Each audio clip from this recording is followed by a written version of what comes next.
I am Thor, son of Odin, and as long as there is life in my breast, I am running out of things to say. Great, another broken white boy for us to fix. That's my secret, Cat.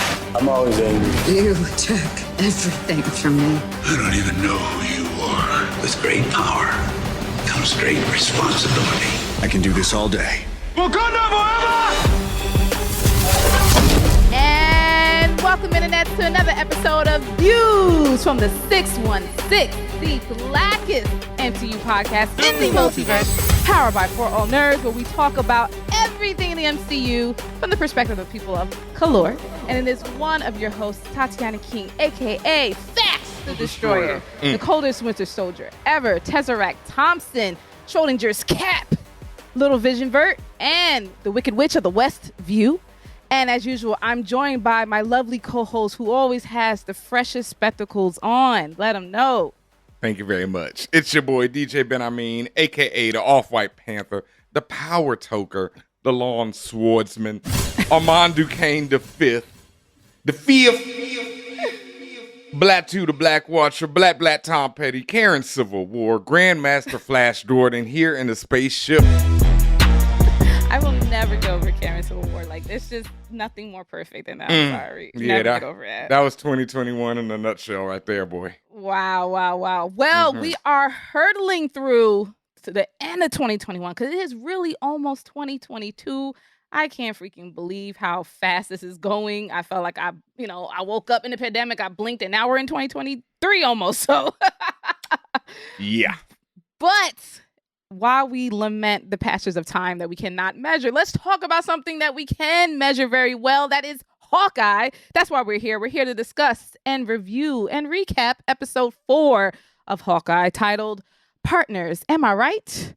Directed by the incredible Bert and Birdie. Once again, they did their thing. They put their foot in it.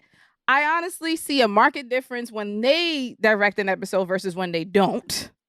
That's just me. But I'm having a great time with it. I don't know how you feel about it. Written by Heather Quinn and Aaron Cancino. Aaron, I just wanted to point out, was on the production staff for Scandal. So everybody remembers that amazing ABC shows, the modern day stories, if you will. They have a lot of boy.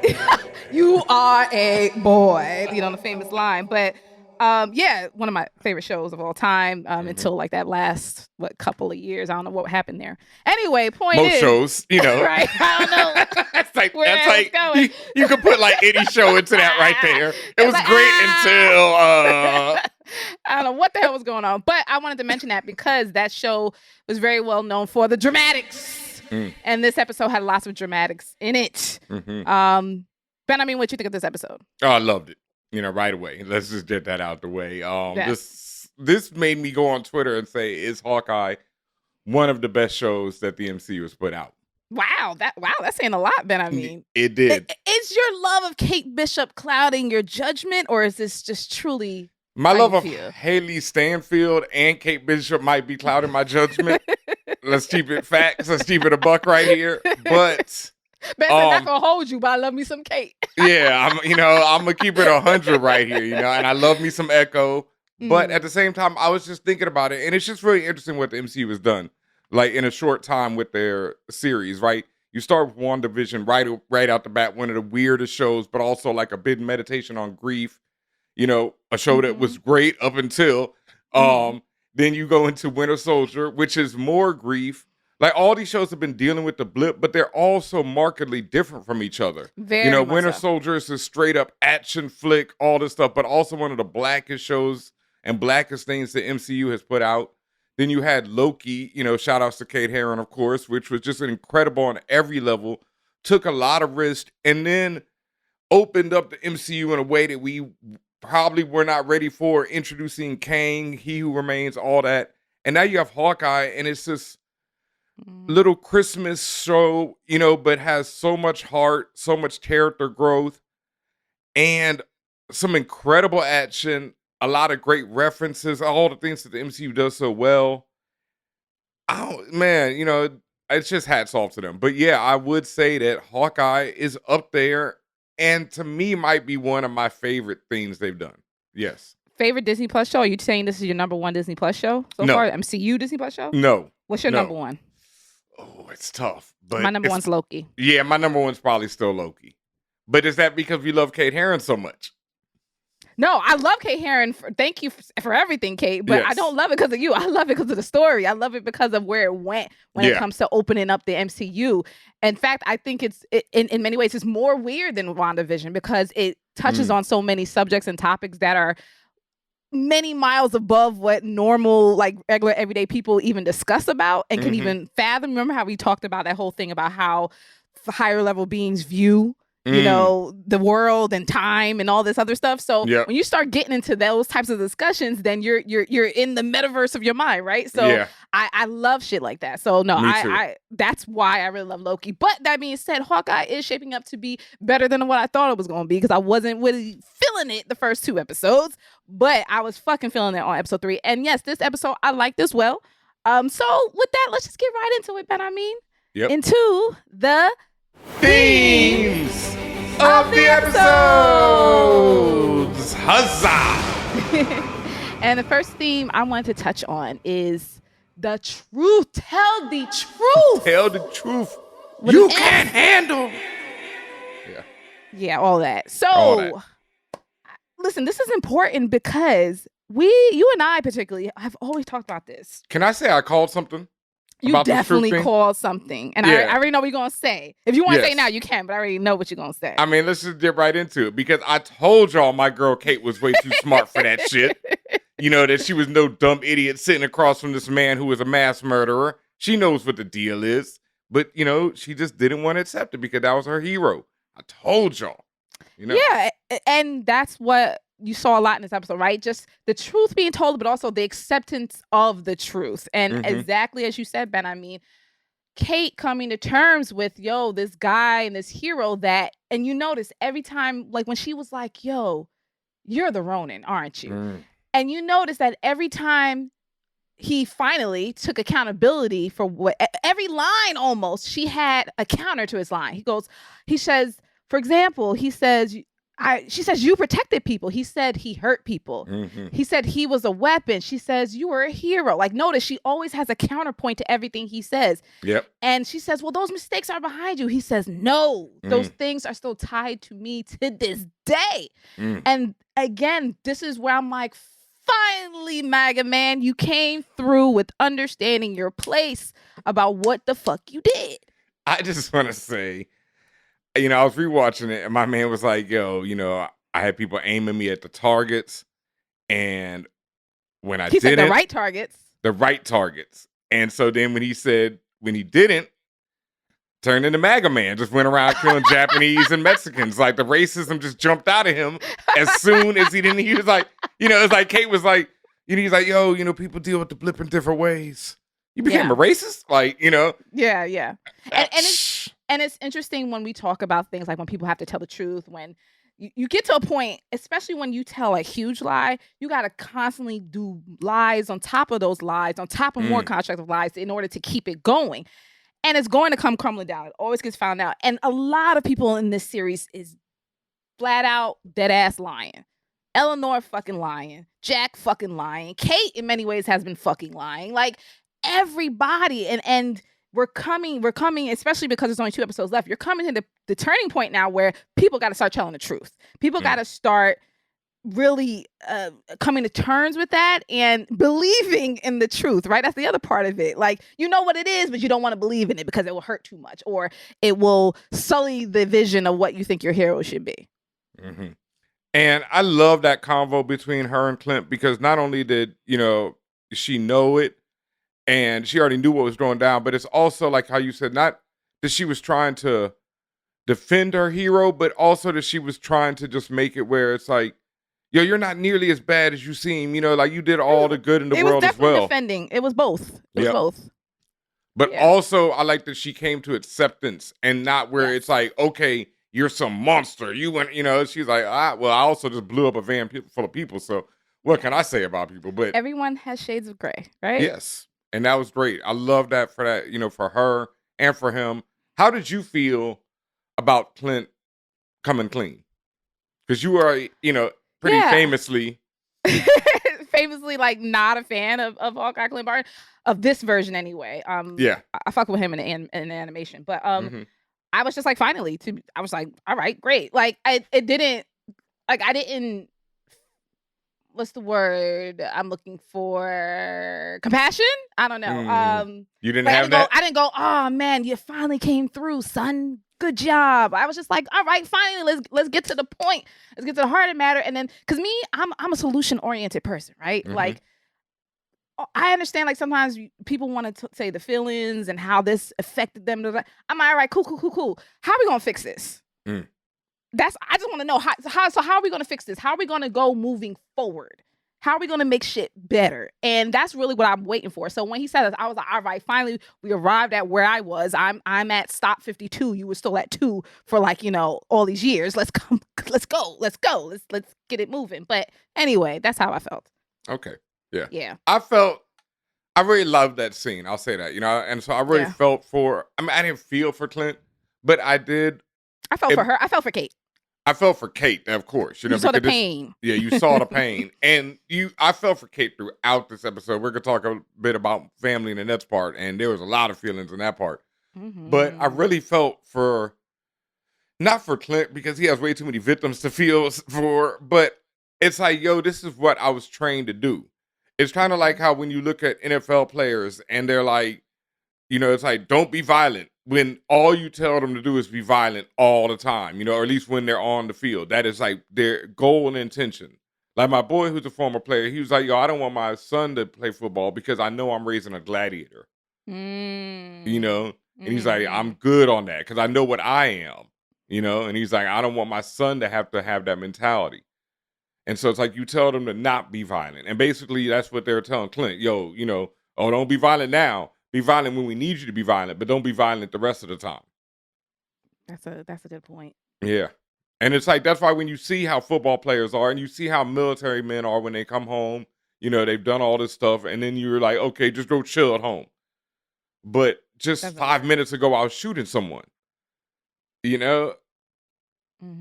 Yeah. So that's why I felt for Clint in that instance, because he's like, yo, I was trained to be a killer. And she's like, no, you're a hero. He's like, no. Let's keep it real, shorty. I was trained to be a killer. That's why I was just like, I'm glad it just we finally got to the point. Mm-hmm. And what are we going to do about it? And that's what motivates me going forward to see where his journey will continue to take him. Because obviously it doesn't end with the end of this series. Yeah. There's some other stuff in the truth, though. Like, because like you said, people are like not telling the truth and then telling the truth, because Eleanor is out here telling some hard truths to people. Eleanor is out of control, to say the least. But yeah, she I don't even know how to explain how the way she dragged the fuck out of like her daughter, like every second she can get. And she drags her daughter. She dragged Natasha posthumously. She dragged the Avengers by proxy. Like it's. She dragged Clint to his face, like, and to his face. Let me just take you around the room. And the coldest part is she wasn't wrong. No. It's like somebody like said some wild shit too, and you like, hey, well, no, she was dead ass completely correct. So telling the truth in that instance. What did she say, her precise stuff when she said Natasha Romanoff was a normal person too, wasn't she? Yeah, cause he was when and we're referring to, and y'all trying to understand what we're referring to, that scene where right before Clint was supposed to leave the penthouse and Kate's mom Eleanor just had a word with him right before he walked out the door, and she was like, yo, Hawkeye Clint was like, yo, Kate's a good kid. And Eleanor's like, yeah, I know. I would like to keep her. I would like to keep her alive and keep her good. And he was like, and then I was like, yo, does she have to say it? But like, it's facts, right? She was just like, yeah, I mean, your homegirl Natasha, she was good, but that didn't keep her alive, son. Ouch. Ouch. Like when she said that, I felt the pain. Like I felt the dagger enter my heart. I was like, ooh, shit. So the truth hurts. How about that for a theme? Yeah, the truth hurts, boy. Why men great so they gotta be great. Yikes. All right, so let's talk about the next theme, as you mentioned, which is family. And we got a very heavy dose of family. I mean, we did a little bit. We got a little dose of that, or a little big dose of that in the last episode when, and I admit, a very heart-wrenching scene about the conversation where Kate was translating on paper what the son was saying to Clint, about not being able to come home. That anything involving children just hurts me, period. So that was tough. But and little big head Nate is so cute too. Yeah. But in this episode, we get another really heartwarming scene where Kate is watching Jack essentially sweep Eleanor off her feet, like literally, figuratively, like he's loving on her. And Kate has said moments before, like, yo, my mom don't do that, when she was talking about dancing. Like she, like her mom has essentially just kind of been in this depressive state almost, right? Like not fully living, not fully alive, right? Not full of color and vigor as one would be when they're actually happy. Her mom has, at least outwardly, seemed to be unhappy. And Kate, obviously you grow up with that. That's what you're going to understand. That's what's going to color your worldview as well. That could color why Kate behaves kind of in that dry way that she does, right? Like she has that dry humor kind of approach to everything. Yep. And of course, just seeing that, it's like, yo, I know my mom, she would never do that. But then you see this other side. Like imagine for half your life, really, at this point, this is all you see of this person. Kind of like they are dulled in a way, and then you see them coming to life because of someone else, like the happiness that someone else gives them. Yeah, and I mean, you just said it all right there. But Jack, his acting in that scene, because his like innocence and his just, oh, look at me, I'm just so happy to be here with family. Yeah, and it's like, is the man that innocent? Yeah, that's he plays innocent really well. That is what is so incredible about my man's acting, Dalton, right? Because I just know him as this terror from Better Call Saul. That's all I know him as. Tony Dalton. As this horrific monster, this unkillable monster from Better Call Saul at that. And then you have Jack, and he's just sitting there talking about his idol Huey Lewis, talking about all his aphorisms are all off and wrong. He's like the ultimate dad. Yeah. But he's the CEO of the company. Is that a front? Is this all games for and a deception? while, I was thinking that maybe Jack was like duped into it. Like Eleanor just put his name as the CEO. Mans is not. Yeah, he's not a simple man. No, not at all. So no, I'm going with it. He's fully in on it. But I just love that. And shout outs to Huey Lewis in the News. For those old enough to remember Huey Lewis, he was a singer and his band is the News. They had mad big hits in the 80s, like If This Is It, The Power of Love, and a bunch of other joints. Some people know the story about Ray Parker Jr., the dude who wrote the Ghostbusters song, and he actually just ripped off a Huey Lewis song, like melody and everything for Ghostbusters, for the theme for Ghostbusters, for who you gonna call and all that. White people ripping off white people. No, black people ripping off white people. Black people. Black people ripping off white people, but Huey Lewis probably ripped off some black people, so it all comes around. Okay. Yeah, it's just melodies and stuff. You can't own that shit. So anyway, Huey Lewis had mad big hits, and now I just learned this watching this episode and going into some research about it, is that Huey is losing his hearing now. Oh. Yeah, so it kind of relates to all that, but also Jack's wild ass hair is fully explained by having Huey Lewis as his idol. Google pics of Huey Lewis in the 80s, and he has that same bouffant, all that type of hair. Yes, the big hair, all that. So okay, yeah, that was just hilarious. Tracks. Yeah, because my mom loved Huey Lewis. Like shorties loved that man back in the day. He was definitely the man. Yeah. Yep. So that was great.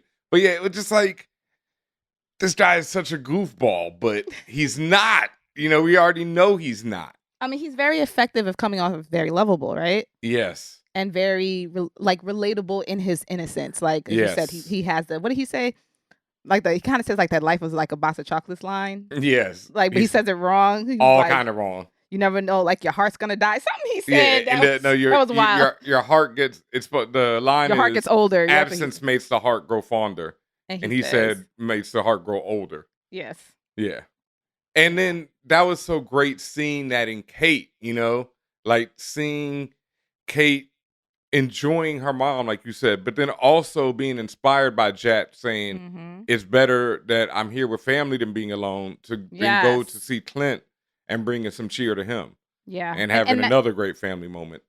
that also speaks to Haley Steinfeld's acting because Mm. you can see the moment Kate as the character Mhm. comes to that realization. Like she has this rage and lightweight hatred on Jack as she's like brewing, sitting there watching them. However, as they're continuing, her mom is all hee hee ha ha, laughing and shit. They all kikiing together. Like you see it slowly in her face. You see like, oh, this is actually nice. Oh, my mom's actually smiling, happy. Oh, this is not that bad. Yeah. To your point, goes all the way up to inspiration to drive her to go and spend some Christmas time with Clint. Yeah. Yeah. Speaking of Clint, this whole series is mainly about him fighting to get back home to his family for Christmas. Man can't catch a break, it seems. Another heartbreaking scene, dog. Every time he calls home, it's like the heartbreaking scenes because, his kids are like, oh, mom's talking to dad. Yeah, He ain't gonna make it. Where's his mom? Where's the mom from here? Because like I forgot. Like, did they mention that someplace in the MCU? Like you notice how when they were talking, the mom switched to Russian real quick. German. Excuse me. German real quick. What that whole thing? Okay, there's a lot of theories about all this, and this ties into the whole episode, right? And all right, in the comics, Clint is married to Mockingbird. Her name is Jesus. I can't believe it's slipping my mind right now. But anyway, Mockingbird was portrayed in Agents of S.H.I.E.L.D., but Agents of S.H.I.E.L.D. doesn't seem to be canon anymore. So that's out the window. So Laura, people are theorizing that is the MCU's version of Mockingbird. And Mockingbird was basically a S.H.I.E.L.D. agent. She's a really dope character in her own right, a kick-ass woman, went around with Hawkeye kicking ass. And they were just like in the DC version, how you have Green Arrow and what's her name? The Siren Shorty. I know what you're talking about. Yeah, they're a couple in the DCU, in the DC comics and everything. That Black Canary, they've been a couple forever. So now in the MCU, and them niggas was copying off of each other like that. And I never, down to the partners that they use. Mockingbird, and Black Arrow. Canary. Yeah, I'm not Mockingbird, Black Canary. Oh my god. It's all right. I just sat there. I mean, it's even funnier too because I swear I think Hawkeye is the copy in that one, so it's like Mockingbird. Like we're mocking it. Like I know the whole thing about like Slade and Deadpool and all this other Slade Wilson. Like it's just I'm sorry, the levels of petty between DC and Marvel are absolutely legendary and iconic. So. And it's crazy because I have some Mockingbird graphic novels on my shelf that are some of my favorite comics. So even through these copies, great characters and great stories are told. So Mockingbird's a really dope character, and their relationship has always been really dope. And so we're seeing this different version of that where it seems to be that the actual Rolex is related to Laura and not to Clint. Like, is that why she was particularly interested? Yes, because and that's why he said a friend of mine. It relates to a friend of mine who was in the game but's out of the game now.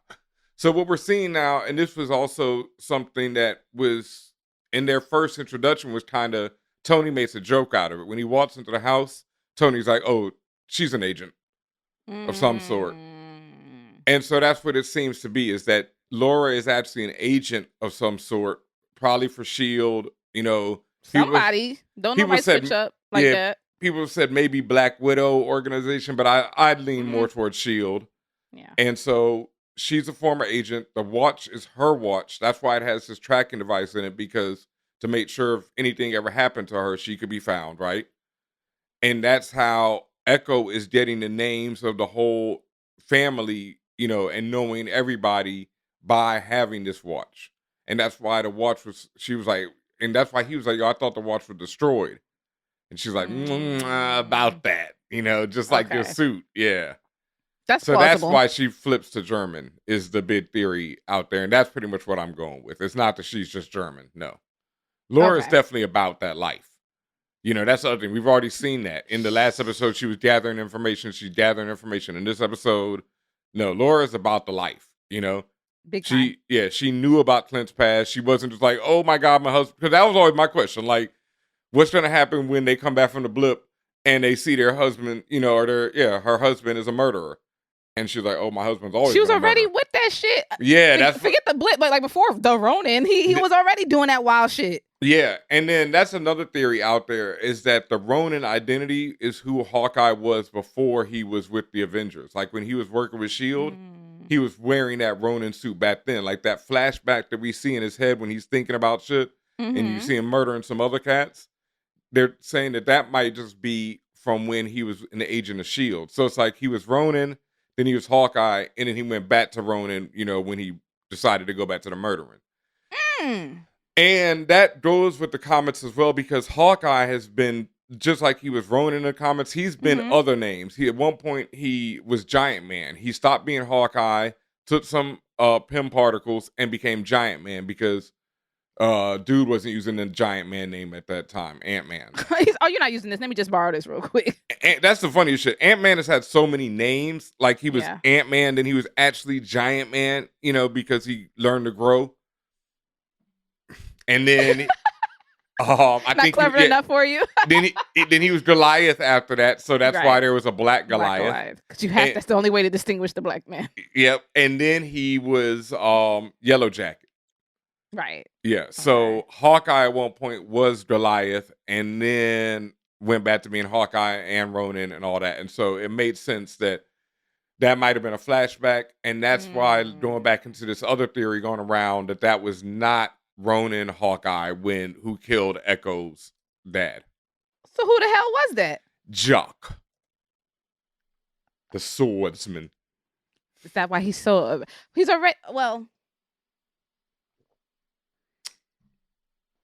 working for the Kingpin, who is who Eleanor called up in this episode. Which I will say, because since we're talking about family, who in the comics, Kingpin goes against Maya in many different stories. They're actually like he betrays the frenemies, right? Like he betrays her a lot, and then like she kind of lightweight forgives him. Like she puts him away in jail a few times, and then kind of forgive each other. It's a really, when I think of an abusive relationship, and maybe not physically abusive, but like mentally, emotionally abusive relationship. But it's lots of that shit, and where Kingpin is like doing major shit, like killing niggas in Maya's life, and like her dad. So that's why I'm just like, like it make, at least from a comic book perspective, like this has happened in so many different ways over and over between Echo and Kingpin. So they could in fact flip it this way for the TV show. Yeah, and that theory is going around. I don't know why, but I am kind of half and half on that because I feel like it's going to take away, if Hawkeye doesn't have to explain why he killed her dad. If it's like, oh, that wasn't even me, I don't like that. That's what I'm saying. And I admit that this has no basis in logic. I just personally don't like that shit. Like, I don't like the idea of him being able to get out of it. Like, oh, that wasn't me. Because my thing is, he would have been said that. I feel like he would have questioned, why is Maya coming after me, knowing that I was the Ronin? Like, and the Tracksuit Mafia being part of all of this entire time, those are her niggas. So I feel like, to me, that would be a cop-out if all of a sudden was, oh, that wasn't, what would you say, from December to March? Oh, I wasn't in the suit at that point. Like, I'm like, okay, that's convenient. Like, come on, bro. Like, again, it could go in that direction, but I'm just saying, me, myself, personally, I don't like that. And I just think it would just be a lapse in logic in that right way. Like, Hawkeye would have, or Clint would have said something by now, like, oh, yo, I had nothing to do with that shit. Oh, no, that was when Daredevil was doing that shit. I had nothing to do with Maya. I don't even know why Maya coming after me like that. Yeah, like, he knows Maya is the head of Tracksuit Mafia. He knows it has something to do with something Ronin did to the Tracksuit Mafia. And I think he knows verbatim, or specifically, rather, that it has something to do with her dad. That there's been this lifelong search. I thought maybe, I don't know if Kazi said anything, but my whole point is I felt like Clint knows enough knowledge to make these associations. So why would he now be like, oh, wait, I just remember I wasn't there. No, you're right. Because I feel you. He would have told Kazi that. He'd have been like, somebody else was wearing the suit at that time. Did he even explain to Kazi that he was the Ronin?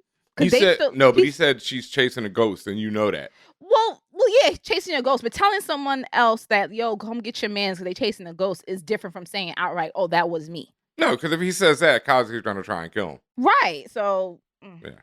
Okay, unless Kazi and Maya, which I would say they are smarter than that and already know it's him. But, they're just, he's like, yo, you're chasing a ghost. That ain't me no more, fam. Deal with it. I don't Hold that know, L. but- Here, this is something you can hold. For you. Let's go into the next theme of flashbacks because there were lots of them. And I'm mad, but I mean, referred to them a few episodes back as reminiscing. But Hawkeye reminiscing as Ronin. He's like, yo, I did a good job killing them niggas. He wasn't reminiscing. It's just like when he was in the restaurant, fam was like, you know, he's like, oh, the meal's on me. Oh, He's I like, two-pieced that nigga real well. Like, no, he wasn't reminiscing, sir. son, you seen how I got that man in the Flashback. door and shit? It was a Served flashback. him. It was PTSD flashback number one. But we No, get a it lot was. of them. Yeah, we get a lot. Yeah. We get a few of them back to back this episode when Clint recalls back to when he lost his family through the blip, and that was a fucked up scene in Infinity War where Clint was outside. He was playing archery with his daughter Lila. The kids was running around doing what the fuck they was doing. Nate, I think Nate was outside on his scooter or whatever the fuck. And then like one by one, them niggas dusted away. Remember when he turned around? Remember he being Clint, he turned around, he turned his back, and all you saw was the little Rafiki leaves flying in the air. And it was just like, hey, yo, that's his son. And he started calling for everybody, and they was all fucking dusted. That shit was wild. Yeah, that scene was incredible because that's Endgame. Endgame, sorry. Yeah, and that's what made it so ill because we knew what was about to happen. Yeah. You know, you knew somebody was getting dusted right there. Yeah. And you're just sitting there with his family at archery. The son is talking about getting mustard or something on his hot dog or mayonnaise or something. Yeah, Nate's being a little weird kid. And then, zoom, all of them at once. It wasn't even one by all of them joints. He turned around, everybody gone. The realization was one by one. It was like Lila, yeah, Ma, Nate, and whatever the he third kid, started the middle calling child. out. Yeah. Yo. No love. Yeah, so that's traumatizing to say the least. And it came up again. And of course, as you mentioned already, him recalling his days as the Ronin. Mm-hmm. Also when he had that flashback and it was kind of triggered by a few actions happening at the moment, but he remembered when he watched Natasha die, when Natasha yeeted herself off the cliff. She said, "It's okay, let me go." Bow off the fucking cliff. But and I saw that also as a parallel to how Kate gets tossed off that building. So in the last scene when and actually she didn't do it in an effort to kill her, but when Kate does get tossed off the building by Yelena. Yep. Very similar to what happened on Vormir. But unlike Natasha, Kate wants to stay. She wants to live. She wants to continue on. Clint cuts her loose. Mm-hmm. Completely opposite of what happened on Vormir, right? He was like, please no, don't do this. Please no. Yeah. He said like switch from the Matrix. Not like this. Because he's trying to save her, and he's trying to save both of them. In different ways, right? In different ways, yeah. One by cutting her loose and one by trying to not cut her loose. Yeah, and leading up to that scene when Kate gets to the house was also just, fantastic. I also love how Clint, we talk about the truth. Clint just straight up lies to Eleanor right away. He's like, okay, I won't involve your daughter. Gets in the elevator and starts texting her, right away. Like, just goddamn. Like, it hasn't been 30 seconds. Not even, dog. You ain't even got service in an elevator and you already on it. Like, come on, fam. Well, that flashback and seeing Kate believing that she almost, got hurdled to, to her death. That was enough to make him like, okay, no, for real, I can't have you involved. Yep. And also having that, scene with her where they get closer to each other. They discuss, the archery game. They're sitting there talking about trick shots and trick arrows, really bonding. And like he's saying, really, he's realizing what, as capable as she is still a child, just like her mom is trying to say, or not a child. She's 22, but she's still very young, and very grown up. I mean, you're still like, you're still kind of a child at 22. Adulthood. Yeah, you're like still growing. Kind of a child. It's like that number at 25 up that you really are like super stepping into your adulthood. Yeah, you really know who you are. Yeah, like I was watching Billie Eilish on SNL, and she was like, "I'm turning 20 next week." And I'm like, God damn, this girl's had to go through so much before even 20, and like Kate's just 2 years older than her. And Billy is like, yo, I'm just getting to know who I am. Yeah. So it's like the same thing, It's a lot. And you actually just mentioned it just particularly and that really goes back in hand with family, but I'm starting to see that partner psychic chemistry really form very strongly between Clint and Kate. Yes. And especially do the back and forth dialogue with them when they're talking about all the arrows and stuff. And what I find super cute when she calls him boss. Yes, boss. Like, and she wholeheartedly believes it. Like, that is her fucking idol. That is who she looks up to. Even despite all of the bad stuff she knows for sure now that he has done and continues to do in some ways. But she's like, yo, no, this is still my man's. I'm still going to stick beside him. You know what I'm saying? So. But that's just like Eleanor and Jack are distrusting her. And Eleanor says it, like, she's been obsessed with him since the attack. You know, like, even her parents know. And I all loved how they reacted to him being there, too. Oh, you're Archer. You know, like, he's so gassed.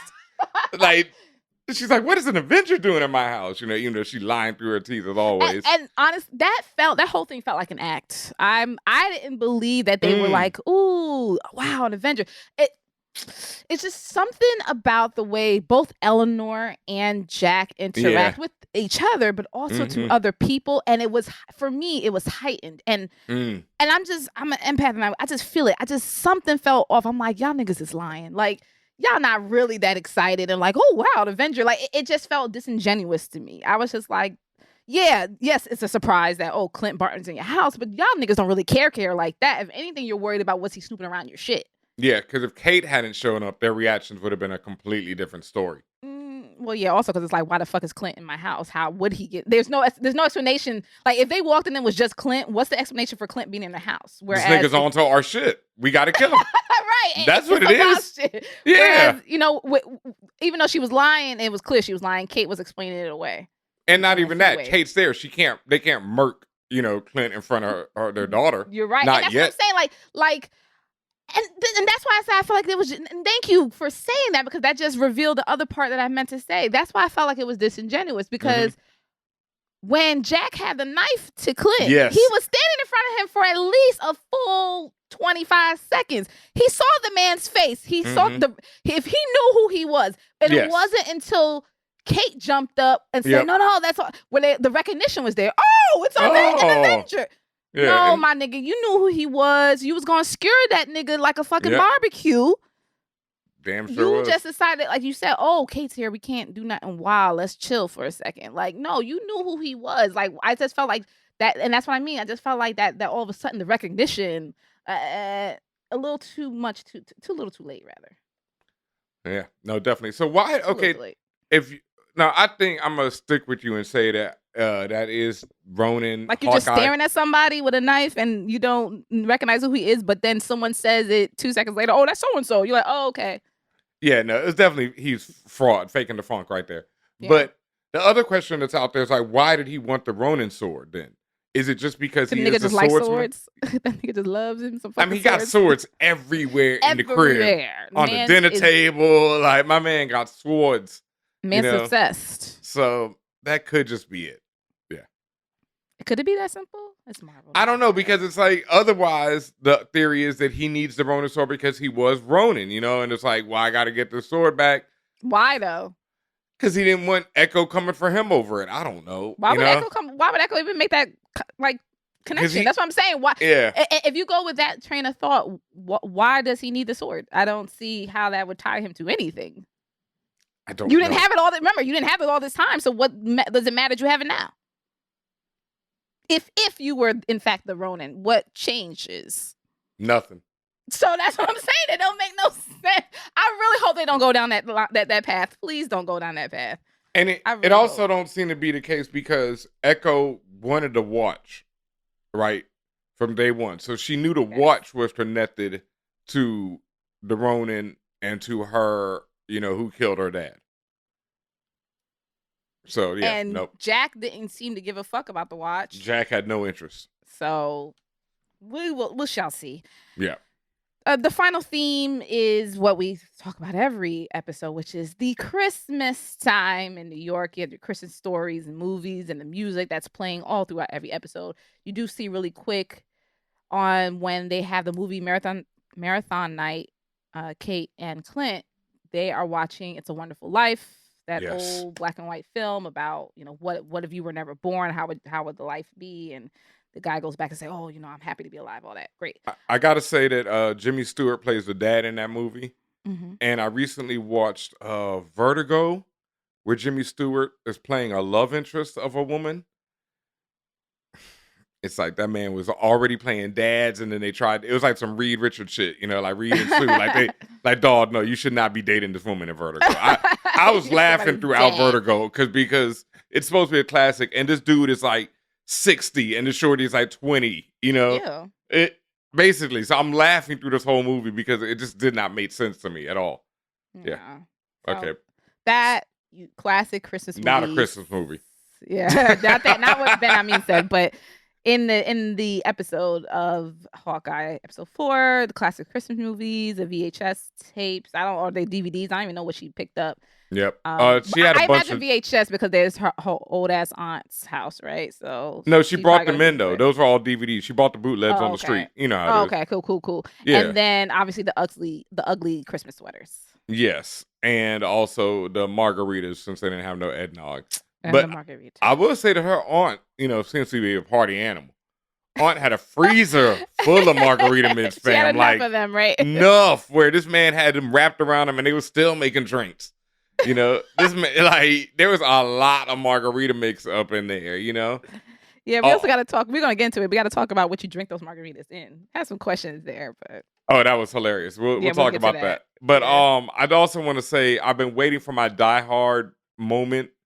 And I realized that this might have been the Die Hard moment is the fact how Clint gets his ass served to him, just like John McClane did in the original Die Hard, where he was a beat up hero. He wasn't like the heroes of the 80s where they're just wading through everything, murdering everybody. John McClane, especially in the first Die Hard, gets served through most of the movie, and he is beat to death by the end of it. Just like Clint, where he's laying on the couch wrapped in margaritas. Mm. So, yeah, I think that is one of the Die Hard shout-outs that I've been waiting for is that Clint just gets served. There you go. There you go. Yeah. Let's get into the characters. Oh, and he does get served again, too, man. He was served. He was already iced up with the margaritas, and then the final scene happened, and this man got his ass kicked again. Yeah. It is what it is, what you signed up for. Mm-hmm. Yes, we're going into the characters. Yelena Belova, played by Florence Pugh, also known as the de facto sister of Natasha Romanoff, aka Black Widow. She finally makes her appearance in this series. We knew from jump that she was going to be here. We just didn't know when she was going to pop up. But here she is, Hawkeye, and I knew who it was like immediately, when not from the outfit itself, even though I found out later that outfit that Yelena had on is actually a version of the one she wore in the comics. Mm-hmm. It's like a full black kind of tactical gear with those multiple green night vision type eye goggles on. Mm-hmm. But when she did the stingers, I was like, oh, that's a Black Widow assassin. As Hawkeye also realizes that someone has hired a Black Widow assassin. For what? Who knows? I don't think anyone's hired anyone. I just think Yelena, there's some tie there. I just think Yelena's just doing what she wants to do. There's something that she needs or something that needs to happen, and that's why she's inserting herself in this situation. Oh, yeah. Me, as soon as Hawkeye was like, then who am I fighting? I was like, oh, it's Yelena. I screamed at the TV. Yeah, immediately. Like, I immediately. You was yelling at the TV like black people yelling. Yelling at the TV. That's Yelena. I knew it as soon, it might not even take me that long. As soon as he started getting thumped and I knew Echo was in the apartment, I was like, oh, okay, Yelena's here. It's that time, time for some action. The other reason, but also besides the fact that Yelena is not like just completely evil and mean-spirited, is that when she was fighting Kate, before she pushed Kate off the building, she deliberately put that safety wire on her. Yep. Like, you see, like, really, it happens very quick, but thankfully this episode is not as dark as episode 1 or 2, but you can actually see what's happening. Anyway, you see her, like, put that wire, the harness, like, on the back of Kate and then push her off just to get her off her back, but you see that she took the time to make sure Kate was safe. So that's another reason why I'm like, I don't know if this is like a hiring situation where someone hired Yelena to come and fuck shit up. I just think there's something else going on. Oh, no. Okay. Remember, Yelena was sent by, what's her name? Natalia Seinfeld, Julia Louis Dreyfus. Louis Dreyfus. Okay. Yeah, she was Is, sent is by this supposed to happen after the events of when Natalia Yes, pops up definitely. Black Widow. In Black in Widow? in the end of Black Widow, because she was sent by her to come to Clint. She's like, wouldn't you like a chance to take out who really did your sister in? So she thinks that Clint killed Natasha. That's why she's here. And that begs the question of, why did Shorty want Clint dead? Because Shorty, as we know, seems to be forming up the Dark Avengers right now. She has the new Black Widow. She has USA Agent. So why does she want Clint dead, though, is the question. But that's why she shows up here. This is, it's like, this is just really bad timing for poor Clint, like real bad. You know what it was when you signed up. So, I loved it. That was just dope seeing her. But these threads of the MCU are coming together now. And like we said, we got 2 more episodes. We'll definitely see her again before this is out. And yeah, that's why she was, like you said, she was really careful to not kill anyone innocent. But she was definitely trying to murder the shit out of poor Clint. Man. Yeah. We have Echo, also known as Maya Lopez, played by Alaqua Cox. I want to make that point also, that in the comics, at one point, Echo becomes Ronin. Several people do.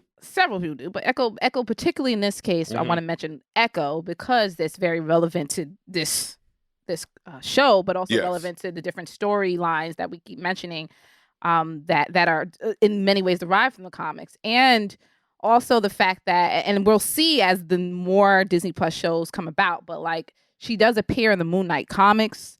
At one point, she takes on the Phoenix Force and becomes Thunderbird, or she takes on the Thunderbird name. She just ties in with so many actual different characters, including Daredevil. I think we spoke about that last week.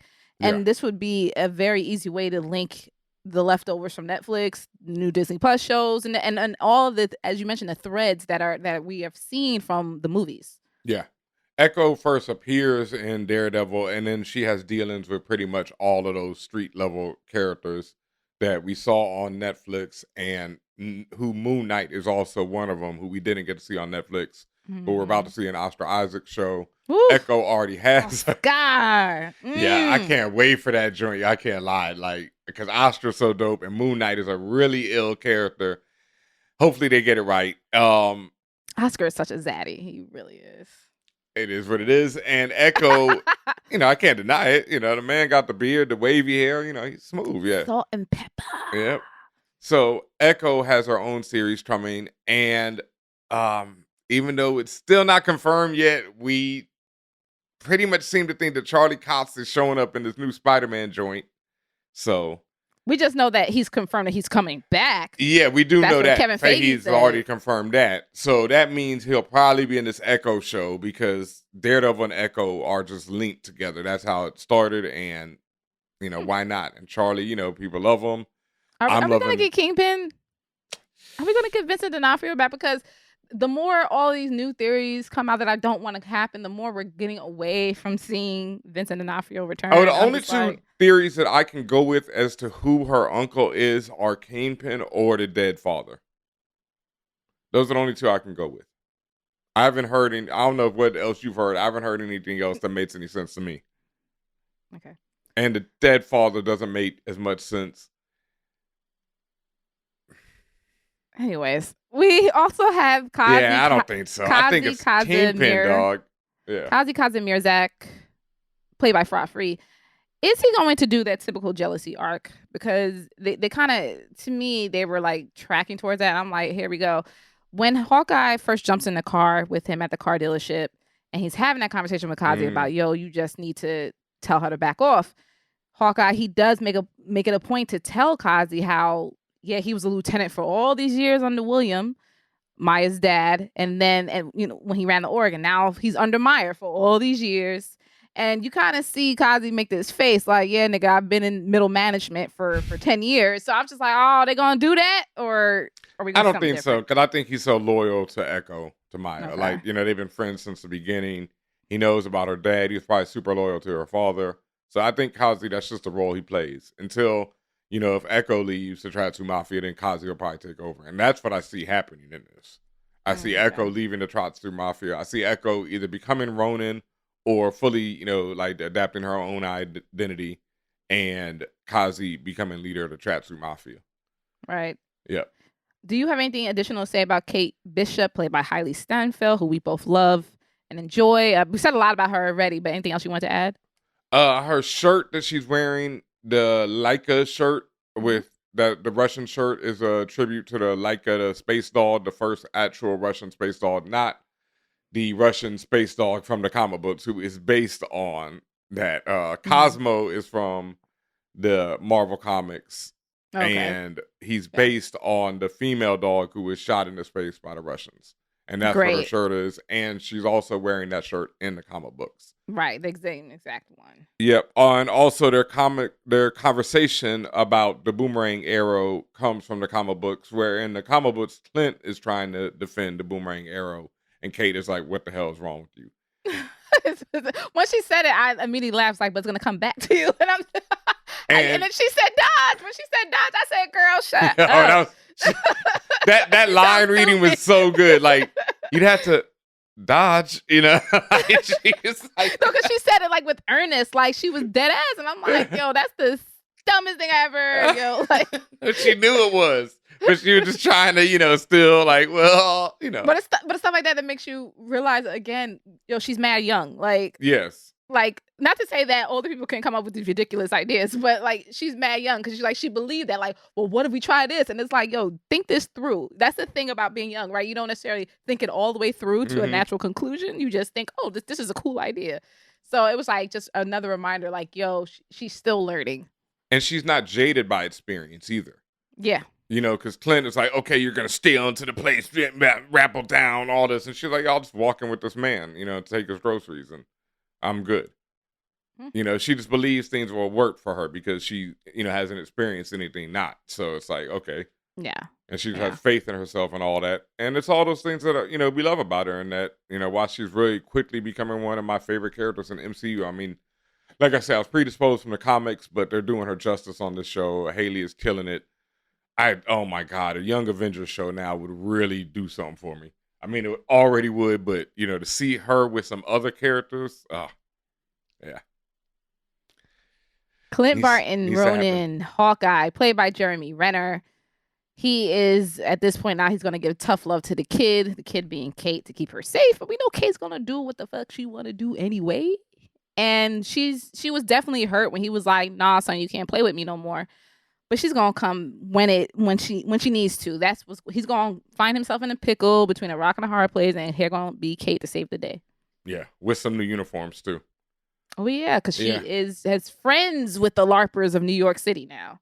Yes, we got to talk about one of those LARPers in a second as well. We're about to get to them. Yeah, but the Hawkeye, you know, like I said, I didn't have the hate that, you know, I did think he went a little MAGA, but I just thought that was bad writing on their part, where they just should have mentioned him murdering somebody else other than people of color. You know, that was like, that was a mistake, you know, but I like Hawkeye. I love his relationship with his family. I love his relationship with Kate, because that comic series that we always mention, David Aja and Matt Fraction's Hawkeye run, was just a beautiful relationship between these two characters, who I'd already loved both of them from before, because I grew up pretty much a Clint Barton fan. Like, he was always a dope character to me in the comics. Him and Mockingbird were really dope. I was really mad when they broke them up in the comics. That was like the worst. But now I love Mockingbird as, you know, a single woman, and Hawkeye as a single man, and they're still friends, and they still be messing around every now and then, you know, so I still love them together and all that. But yeah, the series it's been killing it with Clint. So yeah, other than that, not much to say. Jeremy, wait, one thing I do want to say that Jeremy was doing a great job. Like, even when he was thugging out Kazi, when he was like, you know, this is your last warning, I was like, oh shit, okay, Jeremy, you know, like, I believe that. Okay. You know? Eleanor Bishop, played by Vera Farmiga. She is the ultimate realist. We talked about her very stone cold. Being good isn't always enough to keep you alive. Talking to you, Natasha Romanoff, who killed herself. Heinous. But anyway, and that's the thing. It's not like it was a choice for the good of mankind, technically, right? It wasn't like a random agent just killed Natasha. Like, it was some other shit, but that don't damn. matter. You know, she's still dead. Yeah. And I had said this already, but I'll just repeat it. I don't trust her even more now. No. So, like, No. every episode where I see more of Eleanor and her speaking and the way she interacts with people, I'm just like, bitch, you lying. Yeah. Something is up. And also it's in the way, even in the way that she interacts with Jack when and particularly when they were having the conversation on the table sitting across from Kate and Clint.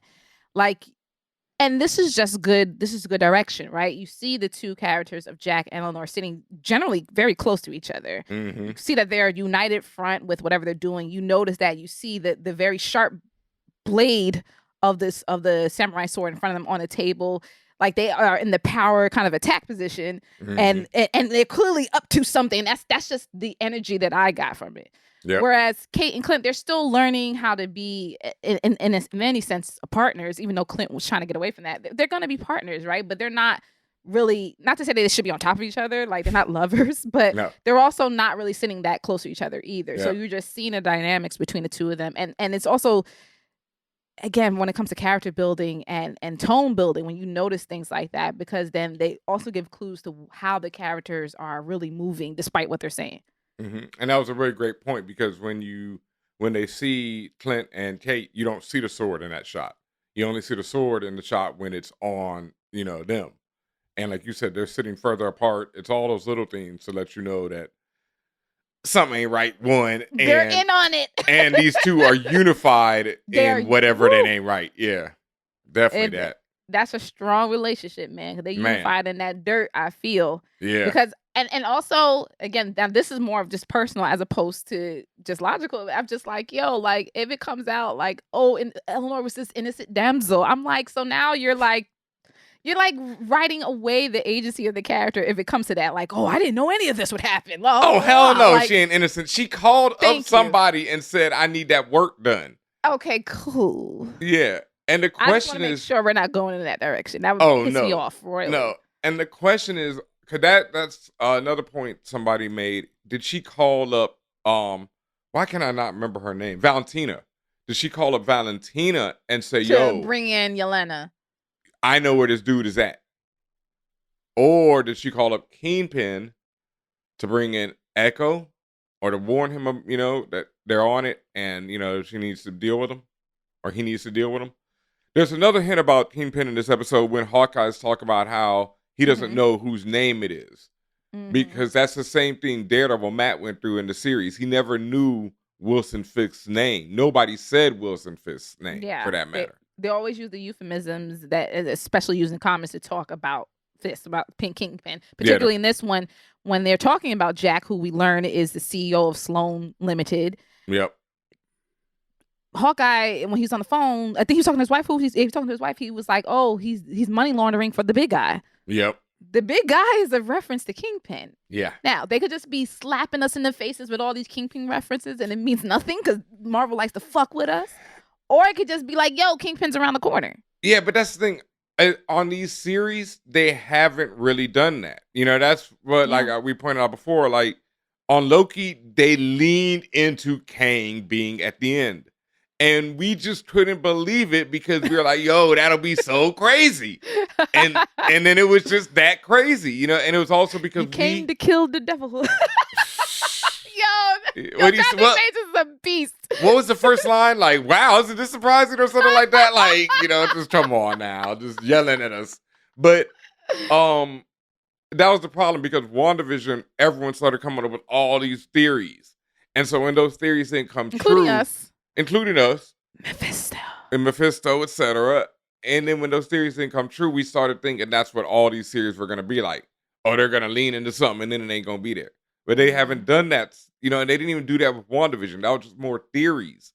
Mephisto was really always a reach. So you're saying we're just abusing ourselves? Yeah, and we also pointed that out on WandaVision. We talked about how we knew Wanda was the real monster. Like I was like, ain't no Mephisto behind this. I was like, y'all trying to take the agency away from this woman. This woman's a monster on her own. Like she ain't need no Mephisto to do this.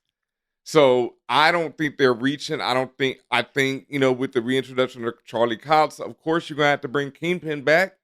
You're just thinking at this point they're just giving us, they're saying, they mean what they say. Yeah, and also Vincent D'Onofrio trolling people so viciously on Twitter about it. I'm He like, trolls come all the on. time. That's why I love him. I know, that's why I love him. And so I think, he's in on it. Everybody's in on it. And I don't think it's a bit, I think, he's coming. And Speaking of Vincent D'Onofrio, if you are, and you should be subscribed to us on YouTube, youtube.com/ForAllNerdsTV. A couple of years back, I actually interviewed him for Godfather of Harlem because he played on that series. So if you want to just see the great Vincent D'Onofrio talking to For All Nerds team, definitely check that out.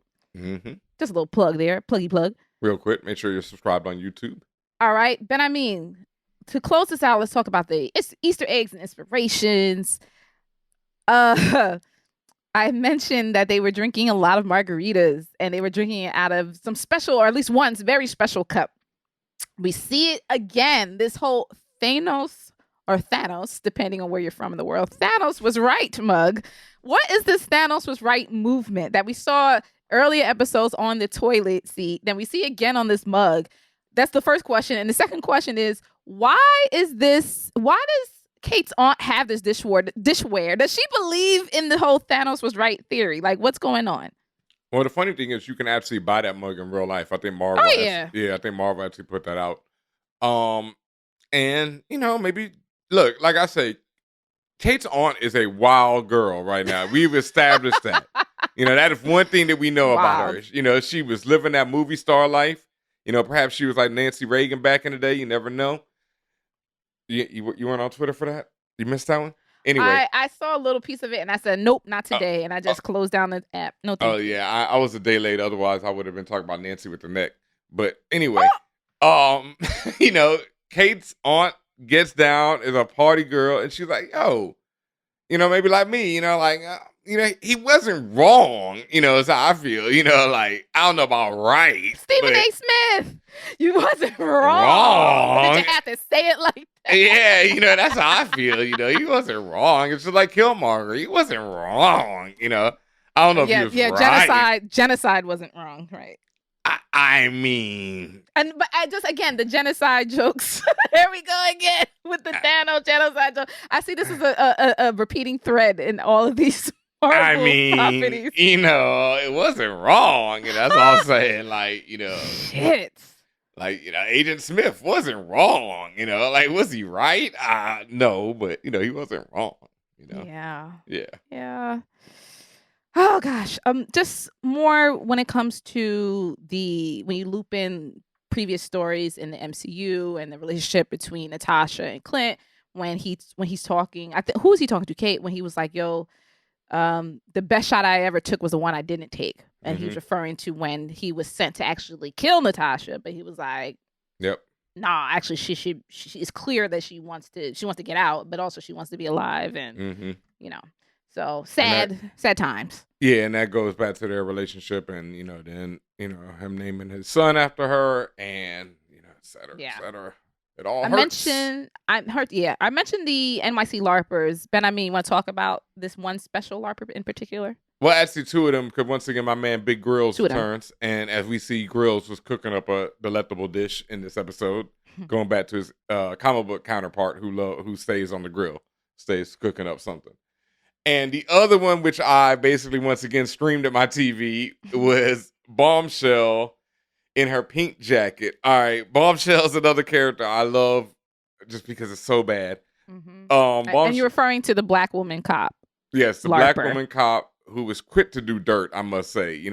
I'm not sure if that's an indictment of NYPD, but she was quick to steal the arrows out of their own evidence place, wherever they came from. But at the same time, it's Hawkeye's arrows, and we all know how these people are so amazed by the Avengers and by superheroes in general in this world, as they should be and would be.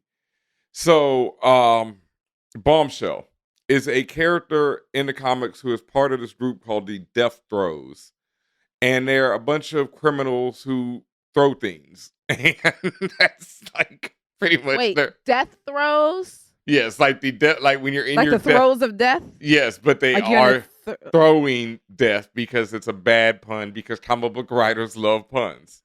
Y'all got to lay off the shrooms just for a moment. Just for a moment, y'all. So Bombshell and Oddball, I think, was the other dude's name. There's a few of them, but Bombshell and Oddball were the first two to show up, and they were like, I think they're a couple, and she's a character who wears pink, like the pink jacket Shorty was wearing in this episode, and throws bombs, and that's pretty much her whole thing. But she was responsible. These literal names is just killing me, but okay. Yeah.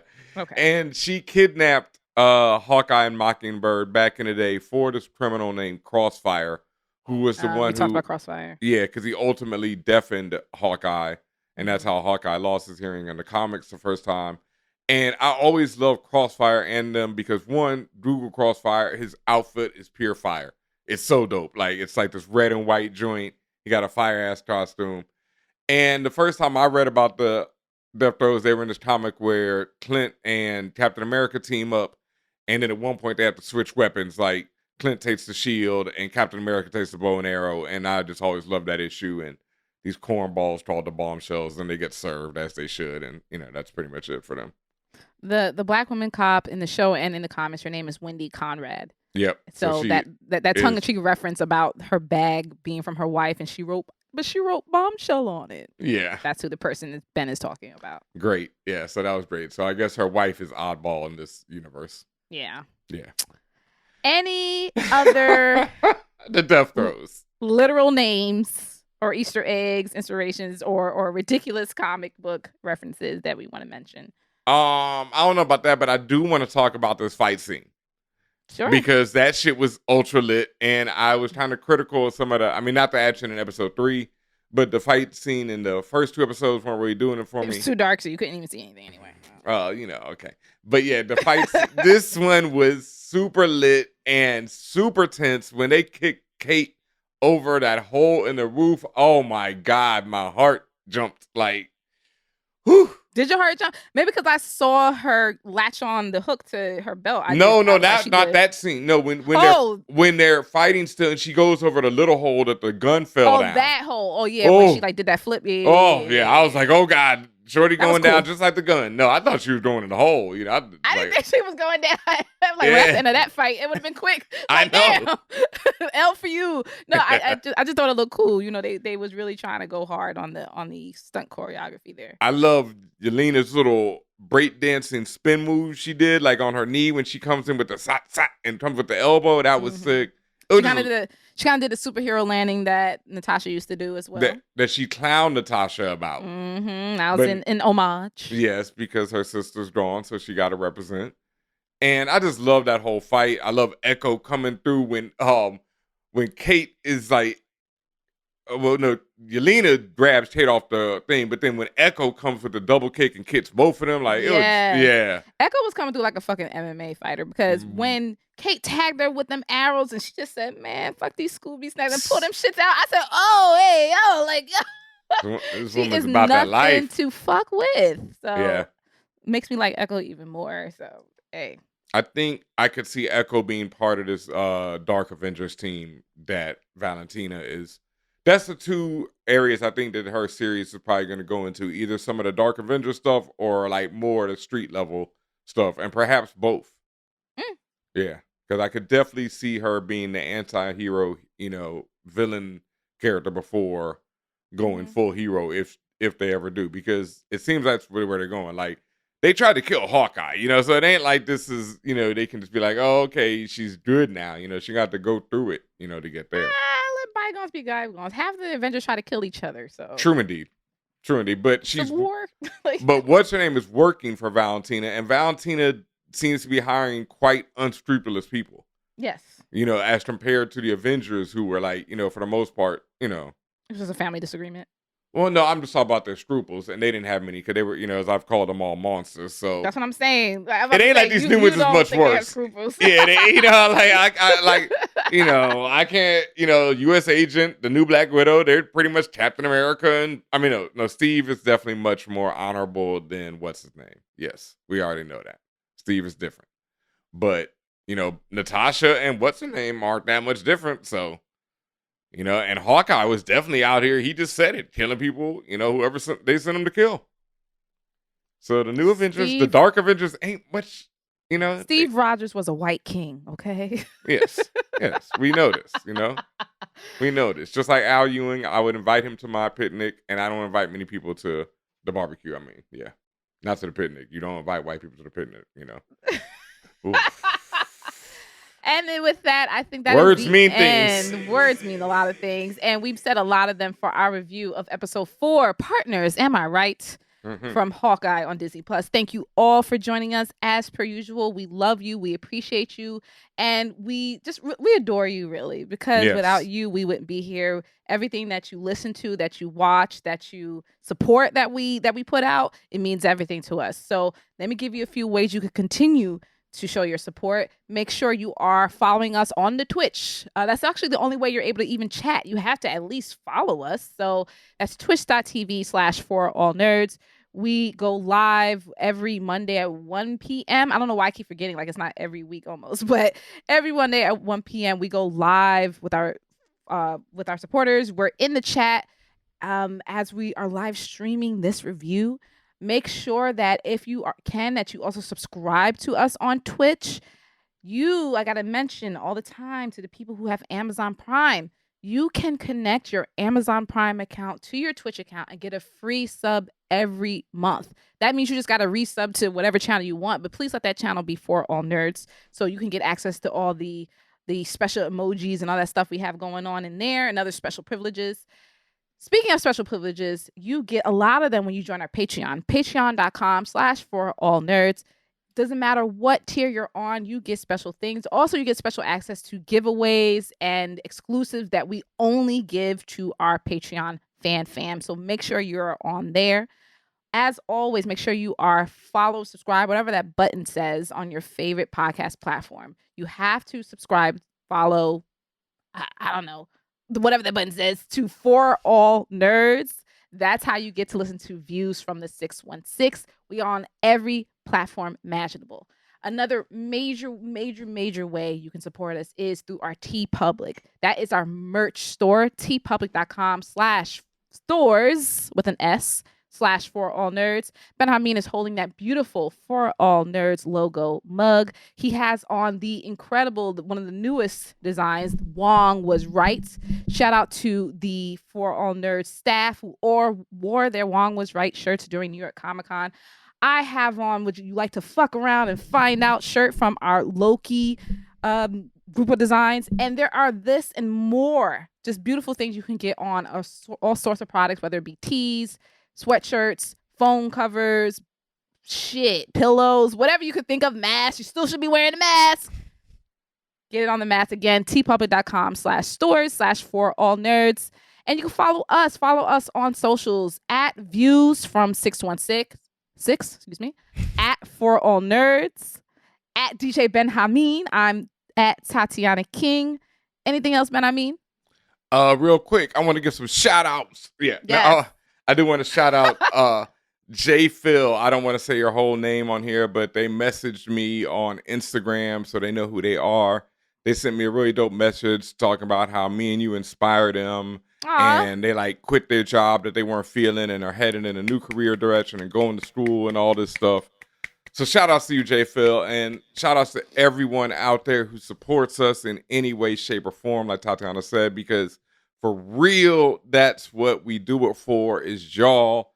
And it means the world when we hear from y'all like that, because we also get a lot of people like, oh, you guys are idiots, oh, Ben got a giant forehead, things that I know already, Bounce it out with the love. We would appreciate that. I don't give a fuck what those people say, but when you send the love, I'm all about it. I'm all into it. So as Ben said, please tell us how you feel. And again, really, whether you hate us or love us, say how you feel, okay? That's more views for me. Someone on one of my YouTube interviews was like, oh, this man got an 8-head. And I was like, dog, I know this already, you're not telling us anything new. But it matters to get your feedback. It matters that you share the show. It matters that you tell other people about the show. We see it.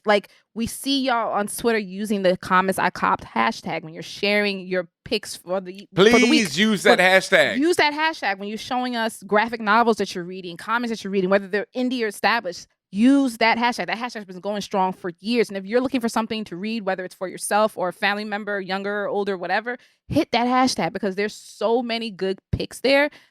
Believe me. And as I said, just keep sharing, keep telling people about For All Nerds, keep telling people about Views from the 616 and what we do, because word of mouth matters. That's how we got to this place that we get to. If you see somebody you want to come on the show, you want us to interview them, hit them, be like, hey, yo, you need to go talk to Ben, Ami, and Tatiana. Like, yo, let them know, like, use your voice as well. Everyone here has a voice. That's part of the reason why For All Nerds exists. We're giving the voice to the fam.